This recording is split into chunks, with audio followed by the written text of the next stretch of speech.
Hey guys, welcome to our 5th episode now of the Unheard Voices podcast. My guest here today is named Elias Zambrano. He is a sophomore at Liberty High School and he just finished the semester with the 4.0 GPA. So, on top of all the extracurricular activities that he does, so very bright student.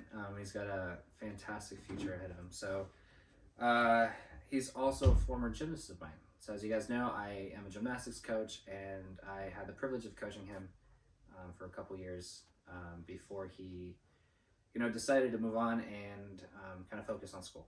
And so, all right, Elias. All right. Okay. Okay. So before we go into depth about anything, let's kind of take it back a little bit. So you're 17. Just 17. Today's the 24th. Oh. Mm-hmm. Yeah. So I turned 17 5 days ago. Yeah, 19th. Yeah. What's that like? Feel any different? No. You're almost 18. No. Almost an adult. No. No, it's just same. I gotta get used to saying I'm 17 now, but yeah. You know. All right, so we'll take it back a little bit, like I said, all the way down to maybe your, your childhood a little bit. So, I guess what would be a memory that you instantly remember from your childhood? I would say a favorite one, or maybe. Okay. The really big thing that I remember is watching the 2012 Olympic Games. Yes. Yeah, like that was on replay. I wasn't watching men at the time. I was watching Gabby Douglas. She was my idol, and I just remember like replaying that. And she's still going. I think she's back in the gym. She's back in the gym. Yeah, like I seen videos. 24, I think, right? Oh, I don't know about that. I just seen videos like her training on like uneven bars. But yeah, interesting. Probably that, and then maybe traveling with my my family. Like I remember, like my dad would come in and be like, "Oh, we're going to the beach one day," and like all of us would like not know, and he would just come in and we would just go. Oh, those are the best. Yeah, like those like surprise. Traveling. Yes, those were, and then like once you get older, I feel like it isn't any surprise anymore because you got to like plan everything out these days. So just probably like just going off on a whim and just yeah. Sweet. Yeah, I like to do that currently. So like just like kind of surprise myself and say, I don't know. For example, I'll be like, I want to go there. I want to go there. Yeah. And I don't know when. I don't know why. I don't know.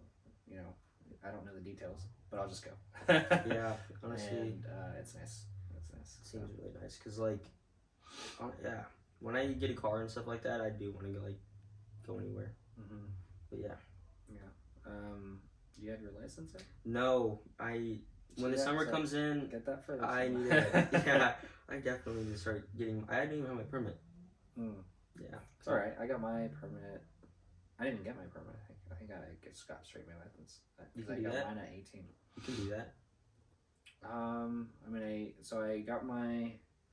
I took the writ. I took some sort of test, to be honest, and when I was 17, and I remember when I was 18, when I remember coming here, and I just got my license. I just took the test and got my license. But then again, I think I was 18, so yeah, I kind of waited. Did you have to like study at all? No, because I actually made a promise to myself that I was going to pass without studying. How did you do that? You take it 3 times. Oh, it took you like 3 times to do it? I think it was 3 times, 2 or 3 times. So you just kind of went off like basic knowledge. Yeah. Oh, okay. So it's possible. Yeah, I guess. Yeah. Right. Yeah. I just have to wait a little bit and pay again. But was that in California? In California. Yeah. Okay. Yeah, exactly. So, all right. So, sounds like traveling has been kind of your thing since childhood, huh? Yeah. I'm a Sagittarius. I love adventure.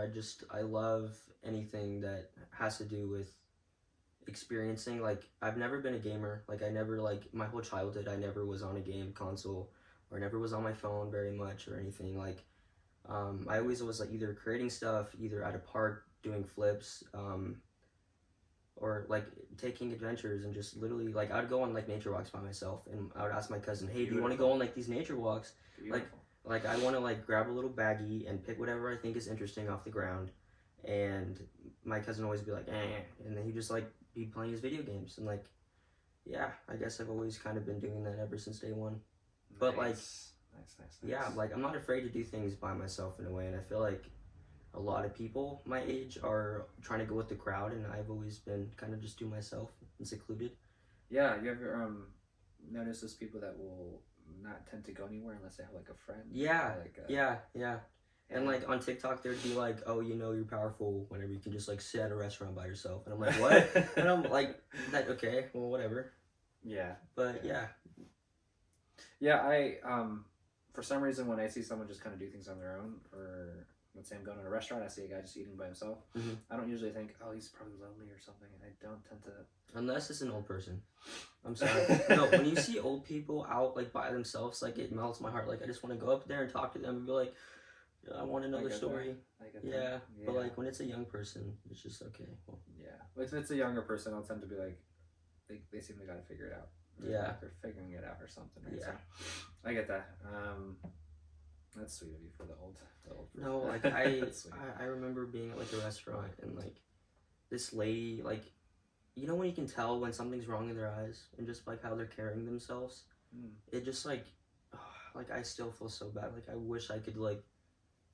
I definitely could. I had the time, I had the means, but I just didn't do that. So, like maybe next time, be there. But I don't want to sound like a weirdo. I'm just going up to some stranger and be like, "Are you okay?"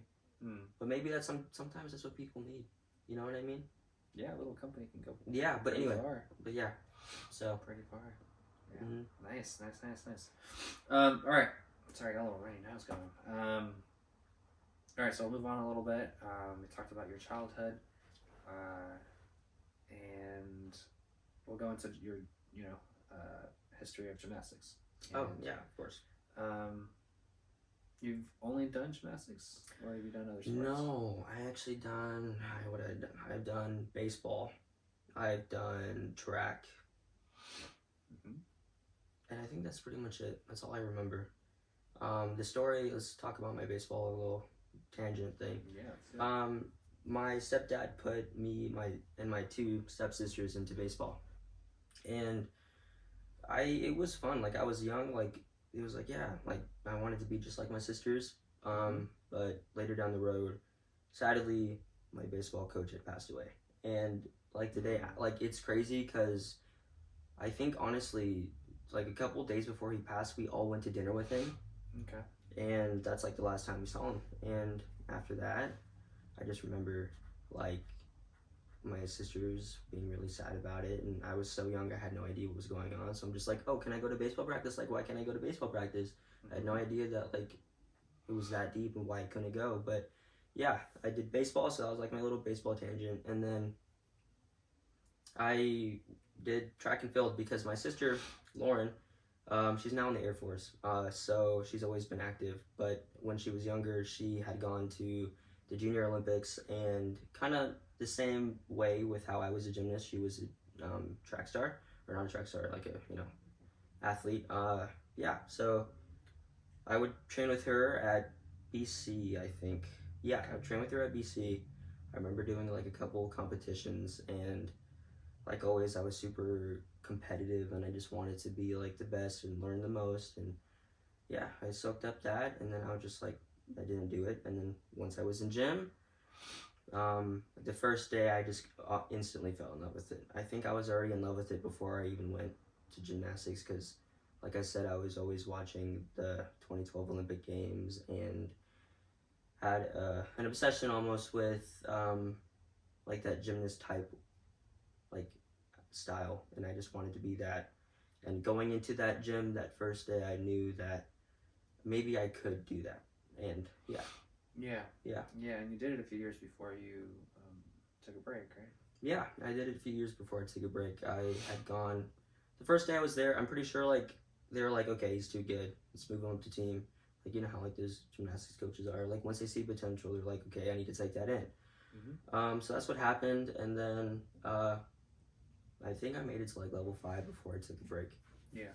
Yeah, I made it till 5 before I took a break, and after that, had nothing to do with gymnastics. I didn't even think I was gonna go back. Honestly, I didn't even think that was in the picture because it's really expensive and everything. Like it takes a lot to do something like that. Like you're spending multiple 15, 20 plus hours in the gym. You're sacrificing a lot of time plus money, and it doesn't just affect you. It also affects your parents and your siblings and how they do things. And Tell me about it. Just a little road, little things you have to go through. So level 5, 6, you said you took a break. Yeah, So I was how training long level 6, competed level 5. How long was your break? I think it was honestly 2.5 years, almost 3. And then you decided to come back, right? Yeah, honestly, coming back wasn't really a thing on my mind when I was coming back. What's it called? My mom, I was telling her, I just want to go to just one class, please. I just want to do flips again. And she took me to, there's 3 gyms where I live, and the main gym, it was really expensive, so I'm just like, okay, we can go to the cheap one that's only going to be 2 days a week, and that's okay with me. I'm okay, I just want to do that. And then after being there, I'm just like, this isn't worth it, this sucks, I need to go back to my home gym. So yeah, I went back to my home gym, and I had no idea what I was doing and no idea where I was going. I just knew that I wanted to do something, and I think at the end I really did do something, even though I might not feel like that way right now because I'm not in it anymore, but I think it's gonna give for sure.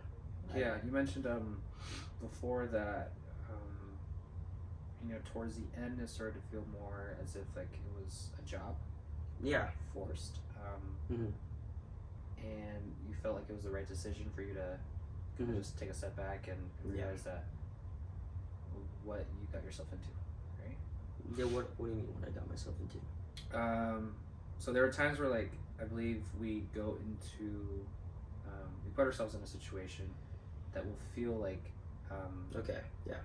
Oh, you can. Yeah, okay, that will feel kind of in a way forced and not natural. Yeah, so it kind of didn't flow from the beginning, and so there's some sort of force in there, right? And eventually it's going to catch up to you. Yeah. And it kind of sounded like towards the end there, that's kind of what happened, right? Yeah. You felt like it was forced. It was a job. It's not something you were genuinely passionate about anymore. You kind of felt like you lost a sense of direction a little bit, right? And so maybe it was the right decision, just take a step back and realize, why that happened, and just kind of be more aware of your mental state, right? In regards to the sport, right? And how you feel, because that's another thing is when we delve into our passion a little too much, we tend to also not be in touch with our feelings, right? Yes. Oh my God, that's the way you said that. Yeah, literally. Yeah. Literally. Is that clicking a little bit? Yeah. Okay. Yeah. So, and so because that happens, we like I said, we get lost and we don't know which direction we're going in. Right? So I get that, and I understand that that you had to make that choice, and I respect it, and you're probably better off for it, right? So yeah, I think time will tell on that one. But I think as it's already going, I think it's been really good for me. But yeah, it became forced in a way. The reason why I went into it is because I had something to prove to myself, and I went into it with this fiery desire, and nothing was gonna stop me. And when I get on those kind of things, I'm nothing is gonna no, I'm just gonna break through that wall no matter what. And I feel like once I broke through enough walls, I was like, okay, well, why? I already. It's interesting. Sorry if I. No, you're good. You're good. It's interesting because they say that let's say you keep breaking walls, so a wall appears and you keep breaking it, and you go through it and all that, right? You start to create resilience. That's what they tell you. Yeah. Yeah. Okay. And to an extent, I do agree but I also think that you don't necessarily need to break down the wall to be able to get through it.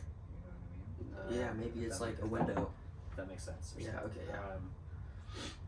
I think that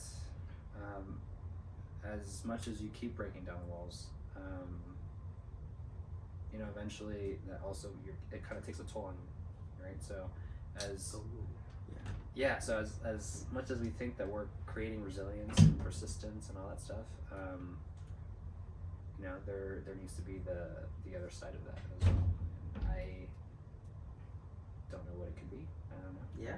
Who I knows? think But I think to reach our full potential, to reach our peak, you don't need to reach it by being miserable. You know what I mean? you know And so- what? That's really that's beautifully said, honestly. Yeah. And I want to be able to get there with my heart still intact. Yeah. You know what I'm saying? Yeah. Yeah. So,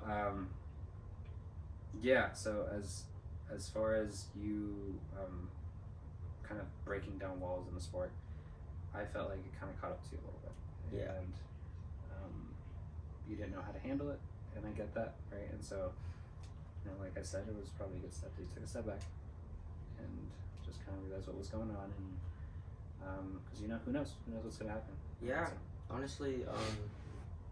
Honestly, I feel like what you just said, like you said, breaking down walls takes a toll on you. Like when you can just maybe open a door, or you know, like yeah, it's not like it's the only way. there's break multiple the wall, ways. right? So- Yeah, there's multiple ways, and I guess I just didn't know what I was doing, so I'm just like, okay, there's a wall, maybe break it down, and didn't see like what was actually laying in front of me. And I think right now, like looking back at everything that I did, I'm like, wow, that's super cool. Like not everyone that I know does what I can do, and or did what I could do. Right. And it's like I feel like these days it's super hard to have like something super unique to you, especially with the internet, because everything is like all over the place. Mhm. And gymnastics was something that was unique to me, and letting go of that was also letting go of myself, because like it's been there for my whole life, and it's really all I know. I think that's why I kept coming back,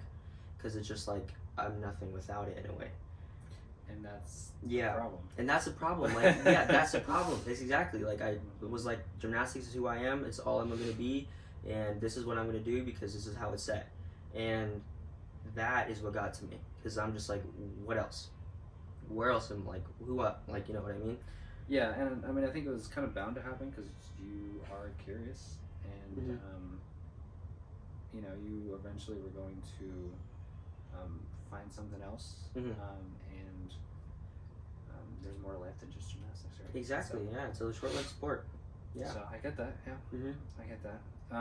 Who influenced you to start, or what made you want to start? It didn't start with me. I always said about like I was watching the Olympics when I was younger, but crazy story. It's been in the family for like 3 generations. Nice. Yeah, but not as like heavy as I was. But my mom's father, his name is Leroy. He lives in Portland. He was a gymnast, and a couple years later, whenever my mom was born, my grandpa and my grandma put my mom in gymnastics because she was obsessed with Nadia Comaneci. And Nadia Comaneci, right? Nadia Comaneci, yeah, it's not. Yeah, okay. Pronunciation sucks right now. Anyway, so she was obsessed with her, and she wanted to be just like her. I mean, who wouldn't? Like, especially in those times, like she was elegant, you know, whatever. Yeah. So, she was a gymnast, and then later down the road, she had busted her kneecap on a beam, and so she had to stop. And I guess whenever I popped out, my mom would just. There was a story. So whenever my mom and my stepdad meet, the first day that my stepdad went to my mom's house, I guess my stepdad always tells me, your mom was literally like have you in a handstand at 1 year old, pointing your toes, like just framing you to be a gymnast already before like right when you're a baby. Yeah. And so she really influenced me deeply. And later my stepdad had the bright idea, hey, that's why he's really hyper. I feel like he has potential. Like he's doing flips in our living room. Like, come on now. Yeah. So put me in. It's a pretty common story to have kids go into gymnastics because they're just like jumping around. Yeah, because your parents don't know what to do with you. Yeah, exactly. It's kind of like a jungle gym for kids, literally. Yeah. Sorry, continue. So yeah, they put me in it, and I just loved it ever since. I mean, I remember my earliest memories of going to practice. I'm notorious for having really sweaty hands and feet. Like in the gym, I would like constantly be like, every single turn I took, always had to have chalk. If I didn't, I was in the chalk bucket. So that being said, my hands would get really sweaty when I'm nervous, and every single day when I went to gym, I was nervous because I was so excited, kind of antsy in a way. And even to my last practice, I was still like that. Like every single day, it was like this exciting butterfly feeling. And even if it was like a bad day, or if I didn't really want to go to gym, I still felt like that because I guess, loved it so much, and it always brought something to the table. If it was a lesson, or if it was like just the normal day of practice, you know. Yeah, like I always had, I was always excited to go. Yeah. Beautiful. All right, well, we'll move on there a little bit because that was Yeah, sorry, my bad. No, you're good. All right, so you mentioned how your family is still into gymnastics, right? Yeah. Okay, so do you want to talk a little bit about your family a little bit then? You said you have sisters. Yeah. My family is it's all over the place, honestly, because I have two sides. My parents are divorced. I have like my stepdad. I'm not my stepdad. I have my dad's side, and then my mom's side. I've always been a mama's boy, so through Me too. through the divorce, I mean, I remember my earliest memories of being like, my dad would call and be like, "Oh, I'm gonna come pick him up," and I'd be crying to my mom like, "I don't want to go." So like, I don't like, no, like I'm staying with my mom. I don't care. Like my dad can just stay over there. You know what I mean? So I have, so I have two families, two Christmases, two birthdays, two everything, and also more the love and also more the drama, because that's just how family is.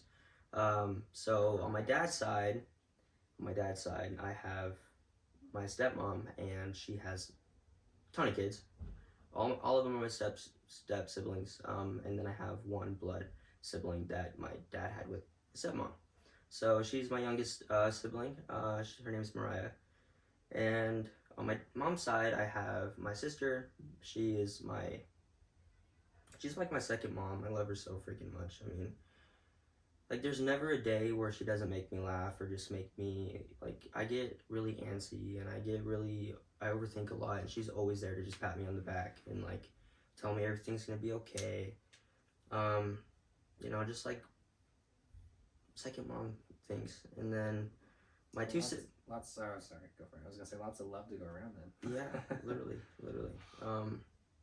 And then my two siblings, Abby and Lauren, they have kept me young because we've been through so much together. I mean, ever since we were like kids, I remember our earliest memory of me and Abby, which is my step-sibling. We would go on our little like tricycles and roam around the neighborhood and not tell anybody, and my mom and dad would be like, "Oh my god, where's the kids at?" And we would be like 3 blocks down doing who knows what, and we would put like crayons in the microwave. My parents would get mad at us, just doing like little stupid things like that. Just like siblings do. So yeah. And if there's one thing you can say about your family, or one sentence you could say about their family and what they're like, what would you say? What's the first thing that comes to mind? I would love to have like Abby and Lauren be right here, because like they would know. Priscilla would know. Like, how exactly would you describe your family in one sentence? Ooh, that's a hard one. Probably. You said lots of love and drama. Drama. But keeping it up with the midgets. Because we're all short. Literally, dude, we're all short. Anyone over 6 foot's like, we're midgets. Yeah, I don't know. It's a hard one? Yeah, it's a hard one. Yeah, I'd have to think about that one for mine too, I think. I'm so bad at doing those kind of things. Like, my two sisters have a way better sense of humor. That would just make it sometimes better. Um, well, I mean, as long as you got that love and care from them, then. Oh my god, of course. Like I'm like you don't realize those kind of things until you go through things. Like you take a lot of things for granted, and throughout my experience of having divorced parents and two sides, I think no matter what, you're destined to go through things. You're like that love and that loyalty is going to be tested, and um, I think those setbacks make you realize and come back like this is my home, this is where I'm from, and it makes you realize the value of what you have.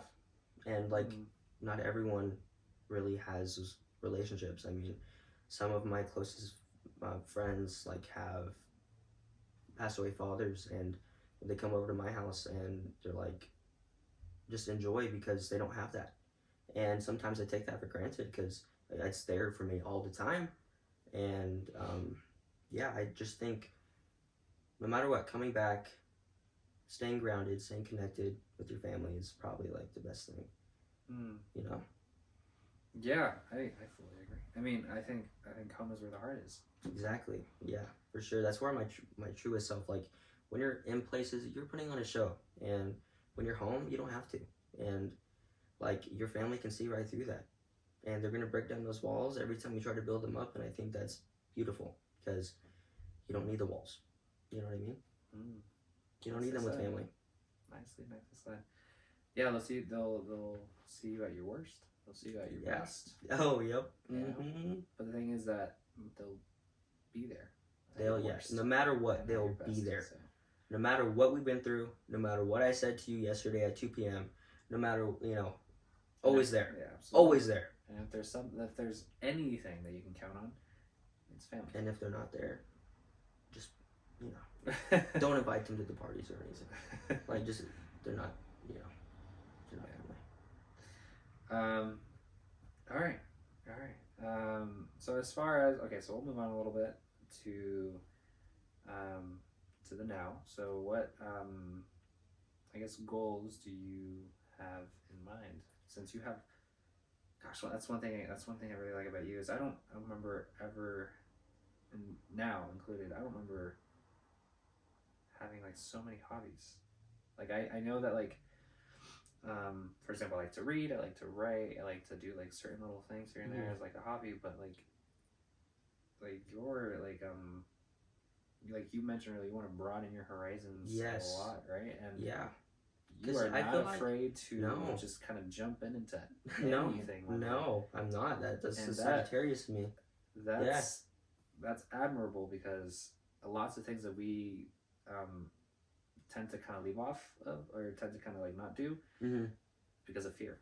Yeah. Right? And so that's awesome that you don't seem to be afraid. Just kind of just jump in, man. And you try it out, and if it doesn't work, it doesn't work. But if it works, right? Yeah. So kudos to you for that. Well, some of that comes from gym. You kind of have to be that way with gym. You can't. Oh my god, I'm a little scaredy cat in the gym. Like really, and I tried so hard not to be. Scared, apparently. It's like I tried so hard not to be, but I think it's just trial and error, really. But I think that stems from my family in a way, because you see like how I'm the youngest of the family, really. So you just see everyone's mistakes. You see everyone's like mishaps and successes and where they went wrong. At least I have. Like I'm really introspective and I really perceive a lot of things. So that being said, like the mistakes they've made or the successes they have come across, I learned from them. And being the youngest, I picked those kind of tendencies and habits up. And I've always been super passionate. I mean, to be a gymnast and go to level 10 and compete at such high levels, you have to have some type of passion. Like it isn't handed to you. Everything is, you have to work for it no matter what. It doesn't matter how many hours you're in the gym. Sorry. No, you say something. I was gonna say it definitely creates a sense of self-discipline. Yeah, of course, discipline, and you kind of set yourself to a certain standard. And when you don't meet that standard, you feel a little off about yourself, and you're like, okay, I have to do something. If it's just anything, I don't care what it is. It just has to be something. And like, sorry, I keep interrupting No, you're good. You're good. Trust me. You're good. I was gonna say that not many people end up making all the way through, let's say, college for gymnastics, right? Yeah. But it doesn't take very long to kind of get the benefits and effects of gymnastics. So, for example, like discipline, like I said, self-discipline. As hard as it is, to keep up with that, specifically gymnastics, kind of just makes it seem like it's like just the daily thing that you just kind of have to just do over and over again. And that's one thing that's helped me is, now that you mention it, I didn't think about it too much, but gymnastics has helped me a lot in that sense, because I can go to the gym like, let's say nothing, it's easy, right? Almost every day, if not every day. But then I see people over here like struggling just to go to the gym like once a week or something, or two. I have gymnastics to thank for that, right? I have gymnastics to thank for, let's say, even the podcast, right? Because it's created a almost like an urgency to do something, to grow. To grow. Right? Yeah. In gymnastics, you're constantly growing. You're like, there's not a single. Hold on. There's not a single. Sorry, my bad. Like in a practice, like, yeah, you could slack off, but there's always a goal. There's always a target, and even if it's like not a skill or necessarily what you think is big, you're taking little steps to get to that. And I feel like absolutely. I mean, it develops you. It has you cultivate life skills that just don't go away. Right? Yeah, they don't. Especially when you learn it from an early age, like you mold those into your personality. Absolutely. So, and so you are okay. So I guess we can move on a little bit here. So you're you just got a 4.0. You finished your semester with a 4.0. Oh my god, I'm so excited about that. And you are a part of, who knows how many extracurricular activities? I think 5. Right? 5? Yeah, I think 5. Yeah, and you said there are times where you leave school like at 8 at night. Yeah. So because you're just at school all day. Want to talk a little bit about that? Yeah. So what extracurricular activities? Well, I'm in mock trial. I'm in National Honor Society. I'm in CSF, which is kind of like you have to have certain grades, and you just kind of like academic like success. I'm in freshman link, and I'm in academic decathlon. Yeah. Sweet. Yeah. Were these like planned beforehand, or did you just like, I'm just gonna? No, the one of them was planned because one of my teachers was like, hey, you guys can fill out these forms to be a freshman link leader next year, and so we had to fill that out at the end of freshman year to be one sophomore year. So that was like the only one that I planned out. So I had made this space to do so much in a way, because over the summer I just basically quit gymnastics. I was like, okay, this isn't working for me right now at the moment, so just go on to something else, and to fill in that time, because I was so used to being at the gym, I was so used to doing something so much that I couldn't just be a student, that I never was just a student, even though it's technically what I am just now. But I have those extracurriculars to kind of make up for it, and to progress towards something, because I go insane if I'm not doing that, because that's what gymnastics teaches you. Like, there's always something to learn, or unlearn, and or perfect, or just get a little closer to. So yeah, I mean, on top of that, you practice piano. Yeah. You draw. Yeah, I love drawing. I drew ever since I was a kid. Yeah, I love reading. Yeah, I have like a bookshelf just like that one in my room. Mine's a little smaller though. I haven't read that much books in my lifetime. Or actually, maybe I have. Who knows? This guy's a bookworm. Anyway, so like I have vinyls, and then I have like my favorite artist. I love music. Music is my heart. I mean, who isn't? Like, who doesn't love music? Come on now. Yeah, I try to teach myself piano. Constantly busy. Love it. I love it. It's amazing. Like, I feel so not like me when I'm not doing anything. Even if I'm just pressing important. Like burp or like, just stupid piano things. I'm just like, okay, well, I'm figuring out something. You know what I mean? Yeah. That's super important. So you're not a homebody then. You can't stay at home. It depends. I'm an introvert really at heart. Like, it takes me a while to open up, and I use like things like gymnastics, things like music or writing or drawing to open up, to express how I actually feel, because I'm not really good with words, and I'm not really good to just go up to somebody. Sure, you're doing pretty good. Oh, okay. Well, like, Well, that's the thing. I know you, so but yeah, like I just there's many ways of communication, and there's many ways of expressing yourself, and doing that is not just by talking. Like for example, I'm gonna bash my stepdad. He does a little too much about that. He talks too much and doesn't really. Wait, who? Sorry. My stepdad. Sorry, my bad. Okay. Yeah. You know, when like you're around a talker, it's just like, oh yeah, you're talking, but like, where's the result? And I just love not talking as much, and okay, exceeding that. I get that. You know what I mean? I kind of relate to that because my parents like to talk a lot. Mm-hmm. I mean, Gosh, they like to parents talk a lot. love to talk. Oh my goodness. And I'm just like, okay, what do you want now? But I okay. don't want to be disrespectful. Right. And the thing is, I come off as quiet, right? I come off as like I just don't say a lot, right? But it's not the fact like I can talk. It's not like, It's not like I can't talk. It's right? just it's a choice. I think it's just I like to kind of give value to my words. Right? And so I like to quality over quantity. Right. Yeah. So whatever I say, I want there to be a true and genuine meaning behind it, right? So it's not like it's my words just kind of go to waste, you know? Yeah, it's so true. Yeah. And so I try to pick my words wisely. Okay. And so yeah, because if I could talk like who knows how long, right? I can talk for a while, but you know, I think if your words do hold weight, then another person will feel that, right? And you don't need to talk a lot to be able to have that effect, right? And so exactly, yeah.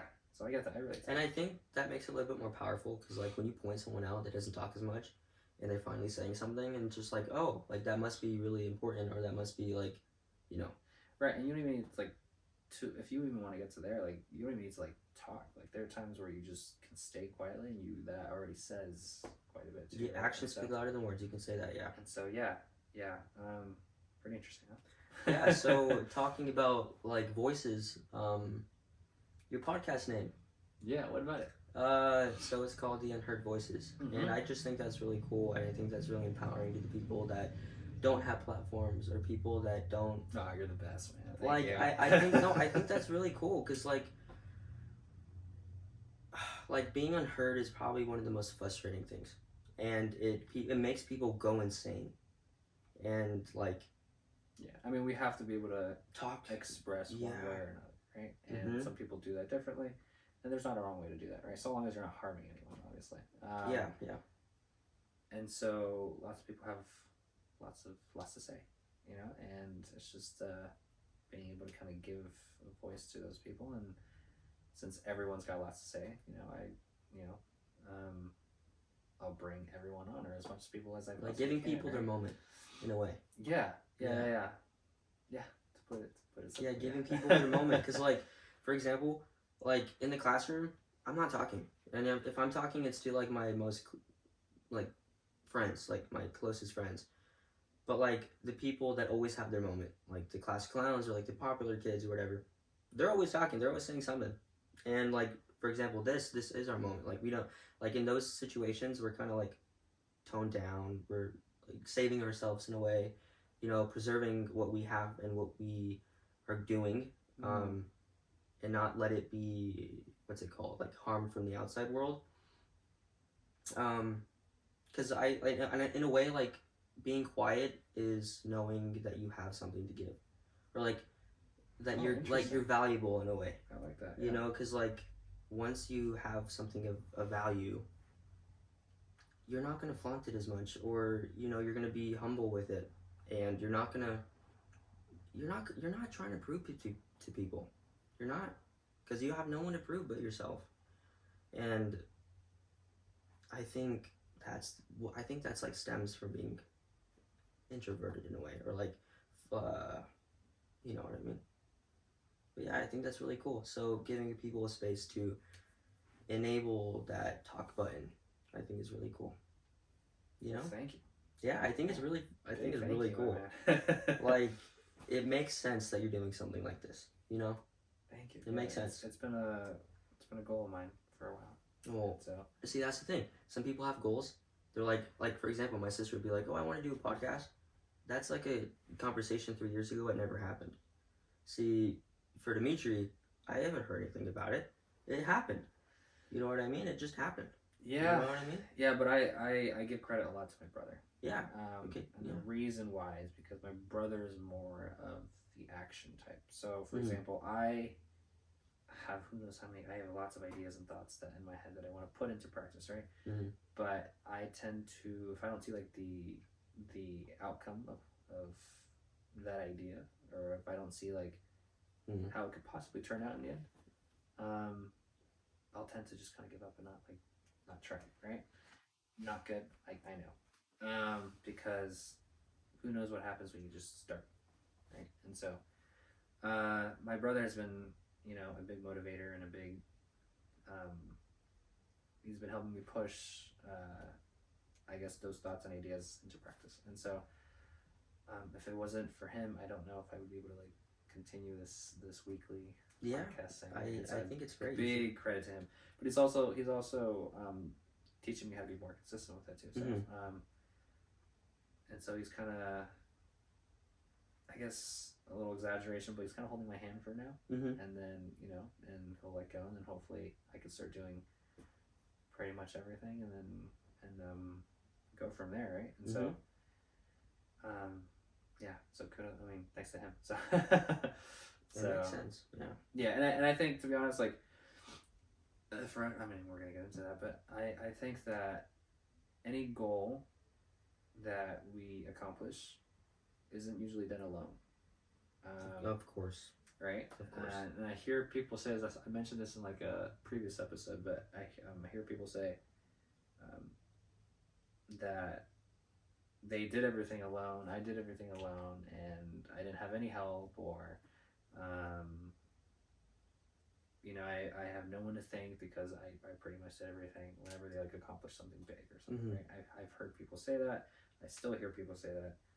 And something about that is not entirely true, right? Obviously, because helping someone can be like the smallest little thing, but it has like the biggest effect afterwards, right? And so, and sometimes we don't even notice when we're being helped, right? And, or if we're helping. Or right? Yeah. And so,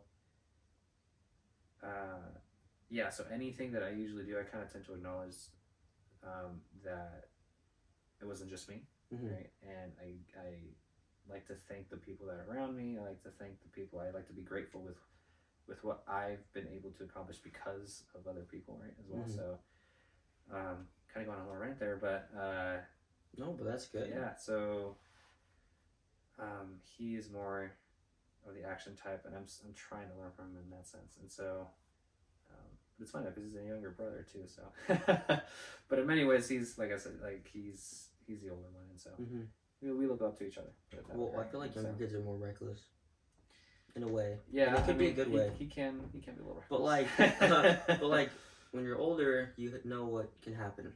Yeah. You have some experience on your belt. And you know the consequences, so maybe that's why you kind of hold back in a way. Like if little things. So that's a good point. So like I may not like put it into action, my thoughts and ideas, right? But I try to kind of see the full picture beforehand, and see if it's a good idea to put it into action and all that, right? And so, I understand. I understand. All right. Well, I think we're gonna kind of just wrap it up there. All right. And we'll kind of get those 3 questions. Oh, okay, perfect. If that's all right. 3 rapid fire questions. This one first. Do you constantly change your perspective on a topic or an issue, and why? It's a good one. That is a good one. I feel like life changes all the time, and so there's no reason to hold on to the same thought or the same feeling or perspective on a certain topic, because it isn't like that anymore. When you grow, things change, and it isn't how you once thought of it. So I think you kind of have to force yourself to. Open-mindedness, huh? Yeah. Because,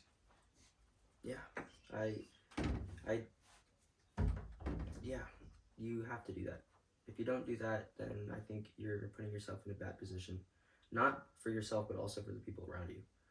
In a way, I feel like. Because it could definitely get too much. Yeah. Sounds good. Let's do this one. Do you think you can bridge the division in our society and overcome more productive conversation? Wait, say that again? Did I read that right? how do you think we can bridge the division in our society and overcome more productive conversations? Gotcha. I think the conversation part being more productive is just, I feel like we're human.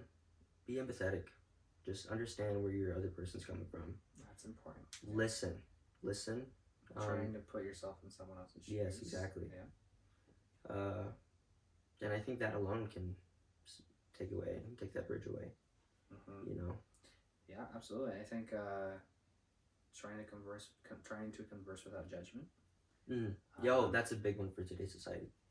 Definitely. Unlike every TikTok or Instagram thing, literally some type of judgment anywhere, everywhere. You know, and also like acknowledging the good things in people, not just acknowledging or seeing the bad things. You know. Optimism. Yeah. Okay. So I think that's a good one. Yeah. Yeah, absolutely. What was the earliest memory of feeling unheard or unseen? We tend to think like we're unseen or unheard by other people or people around us, but sometimes I feel like we can be like that personally. Like we unhear ourselves or unsee ourselves. For example, recently in my gymnastics career, I feel like I always had people hearing me or seeing me for what I was, and I couldn't see that for myself. For example, people would believe in me more than I ever believed in myself, and I just couldn't see why, or I couldn't see like where I fit into that equation. So in a way, like downplaying yourself and thinking you deserve something less than what you actually deserve. Yeah. Interesting. Yeah, because like people believed in me all the time and always gave me the benefit of the doubt, and I kind of let that pass and didn't feed off those feelings. Yeah, I feel like that is really, unseeing yourself. It's something that can happen. Yeah. Yeah, fantastic. All right. Okay, so there you have it, guys. As you guys can tell, Mr. Elias here, very mature for 17 years old. Sorry, my bad. No, you're good. Very mature, and I actually I learned a few things from him, and so despite his age and all that, he's got lots of knowledge, and and he's constantly growing, right? So each and every single day, he's trying to stay busy. He's trying mentally, but not physically. I'm still an Among Us character. It's okay. So yeah, he, like I said, he's constantly growing. He's doing what he can to stay busy, and he, is going beyond what he's capable of. Put it that way. He's trying to go beyond what he's capable of. So he's trying to reach his potential. He's trying to reach his peak. He's trying to find out what his limit is. And so for that, I am very proud of him. I just want to say thank you so much for coming on and being able to, talk about what you've gone through so far, and considering, like you said, you're an introvert. So I feel like I can talk a lot more, honestly. Thank you for having me. It's been awesome to connect one-on-one, to be, what's it called? Like connection. Yeah. That's what it's all about. Yeah. Absolutely. So yeah, on that note, I hope you guys learned a little bit about Elias. There's a lot more in store for him. We'll see. So. We'll see. All right, guys. Take it easy, and until the next episode. Thank you. Mm-hmm.